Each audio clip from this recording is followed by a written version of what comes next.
بسم اللہ الرحمن الرحیم۔ آج 12واں روزہ ہے اور رمضان کی مبارک ساعتیں گھڑیاں اپنی پوری رحمتوں کے ساتھ ہم پر نچھاور ہیں۔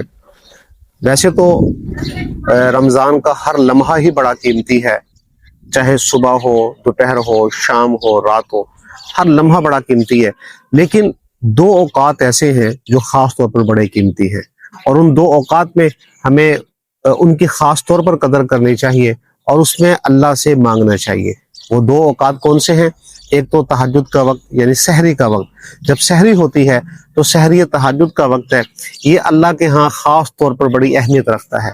اس میں اللہ اپنی بھرپور توجہ اپنے بندوں پر فرماتے ہیں، اور اس وقت میں ہم بعض اوقات اپنے وقت کو، یہ تو اٹھتے لیٹ ہیں، اور بالکل جب تھوڑا سا ٹائم سحری کا رہتا ہے اس وقت ہم بھاگم بھاگ سحری کرتے ہیں اور اسی اسنا میں اذان ہو جاتی ہے۔ تو اس میں تھوڑا سا جلدی اٹھنے کی کوشش کریں، جو وقت باقی ہے اس میں ذرا جلدی اٹھیں سحری کے وقت، اور کم از کم 2 نفل جو ہے وہ تہجد کی نیت سے ضرور پڑھیں، اور اس کے بعد 5 سے 10 منٹ اللہ سے دعا مانگیں۔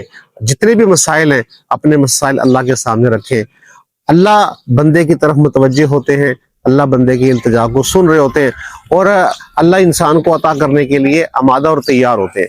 تو تہجد کے وقت اللہ سے اس طرح مانگیں کہ جیسے آپ اللہ کے سامنے بیٹھے ہیں، رب آپ کے سامنے ہے، اللہ سے دعائیں کریں، اللہ سے باتیں کریں، اور اپنے سارے مسائل اللہ کے سامنے رکھیں۔ ہم کیا کرتے ہیں کہ ہم لوگوں کے سامنے اپنے مسائل رکھتے ہیں اور ہمارے مسائل حل نہیں ہوتے، بلکہ مسائل میں اضافہ ہوتا ہے، کیونکہ لوگوں کے پاس اس کا سلوشن نہیں ہے۔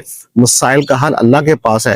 اللہ کی اگر رحمت ہو گئی تو چند لمحوں کے اندر مسئلے حل ہو جائیں گے۔ تو تہجد کے وقت دعا کا ضرور اہتمام کریں، اس سے پہلے 2 نفل پڑھیں تہجد کی نیت سے سحری میں، اور پھر اس کے بعد اللہ سے دعا مانگے۔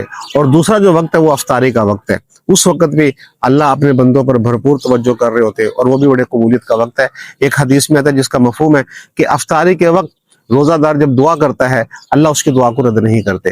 ہم اس وقت بھی وقت کو بعض اوقات اس طرح ضائع کر دیتے ہیں کہ کھانا سجانے کے اندر، چیزیں لانے کے اندر ہم اپنا ٹائم وہ ضائع کر دیتے ہیں۔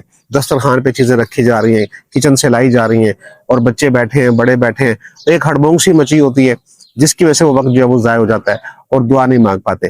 تو شہری افطاری سے کم از کم 10-15 منٹ پہلے، 15 منٹ پہلے دسترخوان کو سجا لیں، چیزیں وہاں پہ رکھ لیں، اور آخری 5 سے 7 منٹ وہ اللہ سے دعا کریں، اللہ سے التجا کریں، اپنے مسائل اللہ کے سامنے رکھیں اور دعا کریں۔ اللہ انسان کی طرف توجہ کر رہے ہوتے ہیں اور انسان کے مسائل حل ہو جاتے ہیں۔ تو ان 2 اوقات کی خاص طور پر قدر کیجیے، اور اس میں زیادہ سے زیادہ اللہ سے دعائیں مانگیے۔